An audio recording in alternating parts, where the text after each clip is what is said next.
ಇಲ್ಲಿ ನೀವು ಸಾಕಷ್ಟು ಜನ ವೆಯ್ಟ್ ಮಾಡ್ತಿದ್ದು KECT ಗ್ರೇಸ್ ಮಾರ್ಕ್ಸಾ ಅಥವಾ ಎಕ್ಸಾಮಾ ಅಂತ ವೆಯ್ಟ್ ಮಾಡ್ತಿದ್ರಿ. ಅದ್ರ ಬಗ್ಗೆ ಲೇಟೆಸ್ಟಾಗಿ ಒಂದು ಅಪ್ಡೇಟ್ ಬಂದಿದೆ, ಒಂದು ಅಫಿಷಿಯಲ್ ಸೋರ್ಸ್ ಕಡೆಯಿಂದ, ಆದರೆ KA ಕಡೆಯಿಂದೆಲ್ಲ.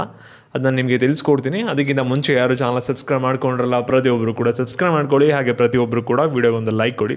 ಯಾಕೆಂದರೆ ಕೂಡ ಒಂದು ಲೈಕ್ ಒಂದು ಸಬ್ಸ್ಕ್ರೈಬಿಂದ ನಿಮಗೆ ಇದೇ ರೀತಿ ಕಂಟಿನ್ಯೂಸಿಗೆ ಅಪ್ಡೇಟ್ಸ್ನ ನೀಡ್ತಾ ಇರ್ಬೋದಾಗಿರುತ್ತೆ. ಇಲ್ಲಿ ನಿಮಗೆ ಮೊದಲೇ ಹೇಳ್ತಾ ಇದ್ದೀನಿ, ಈ ಒಂದು ಸೋರ್ಸ್ ಆಫ್ ದ ಇನ್ಫಾರ್ಮೇಷನ್ ಬಂದ್ಬಿಟ್ಟು ಎಜುಕೇಷನ್ ಬೋರ್ಡ್ ಕಡೆಯಿಂದನೂ ಕೂಡ ಅವರು ಅಫಿಷಿಯಲ್ ಆಗಿ ಕನ್ಫರ್ಮ್ ಮಾಡಿಲ್ಲ, ಹಾಗೆ KA ಕಡೆಯಿಂದನೂ ಕೂಡ ಕನ್ಫರ್ಮ್ ಮಾಡಿಲ್ಲ. ಆದರೆ ಇನ್ನೊಂದು ಅಫಿಷಿಯಲ್ ನ್ಯೂಸ್ ಪೇಪರ್ ಕಡೆಯಿಂದ ಬಂದಿರೋವಂಥ ಸೋರ್ಸ್ ಆಫ್ ಇನ್ಫಾರ್ಮೇಷನ್ ಆಗಿರುತ್ತೆ.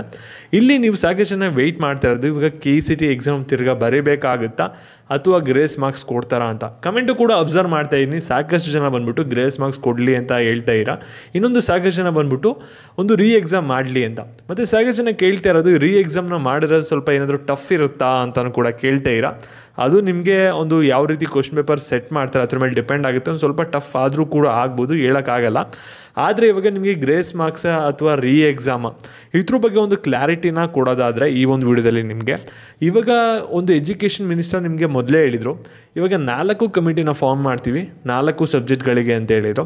ಅವರು ಕಮಿಟಿಯಿಂದ ಏನು ಕನ್ಫರ್ಮ್ ಮಾಡ್ತಾರೆ, ಔಟ್ ಆಫ್ ಸಿಲೆಬಸ್ ಕಡೆಯಿಂದ ಕ್ವಶನ್ ಬಂದಿದೆಯಾ ಬಂದಿಲ್ವಾ, ಅವರು ಒಂದು ವೆರಿಫೈ ಮಾಡಿಬಿಟ್ಟು ಒಂದು ಚೆಕ್ ಮಾಡಿ ನಮ್ಗೆ ಹೇಳ್ತಾರೆ. ಆ ಒಂದು ಬೇಸಿಸ್ ಮೇಲೆ ನಾವು ಒಂದು ಡಿಸಿಷನ್ ತೊಗೋತೀವಿ ಅಂತಲೂ ಕೂಡ ಹೇಳಿದರು. ಇವಾಗ ಒಂದು ಕಮಿಟಿಯವರೆಲ್ಲ ಕೂಡ ಇವಾಗ KE ಅವ್ರಿಗೂ ಕೂಡ ಒಂದು ರಿಪೋರ್ಟ್ನ ಸಬ್ಮಿಟ್ ಮಾಡಿದರೆ, ಜೊತೆಗೆ ಎಜುಕೇಷನ್ ಮಿನಿಸ್ಟರ್ಗೂ ಕೂಡ ಒಂದು ರಿಪೋರ್ಟ್ನ ಸಬ್ಮಿಟ್ ಮಾಡಿದರೆ.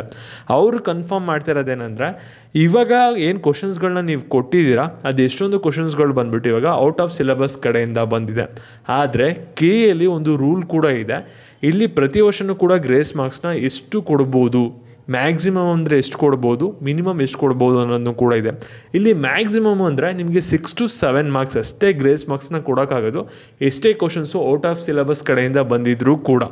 ಅದರಿಂದ ಇವಾಗ ಏನು ಚರ್ಚೆ ಆಗ್ತಿದೆ ಅಂದರೆ, ಇವಾಗ ಎಕ್ಸಾಮ್ ಮಾಡೋದೇ ಒಂದು ಬೆಟರ್ ಆಪ್ಷನ್ ಆಗಿರುತ್ತೆ. ಅದರಿಂದ ನಿಮಗೆ ಒಂದು ನೀಟ್ ಎಕ್ಸಾಮ್ ಆದಮೇಲೆ ಒಂದು ಎಕ್ಸಾಮ್ ಮಾಡೋಣ KECT ಸ್ಟೂಡೆಂಟ್ಸ್ಗೆ ಅನ್ನೋ ಒಂದು ಒಪಿನಿಯನ್ನು ಕೂಡ ಪಾಸ್ ಆಗಿದೆ.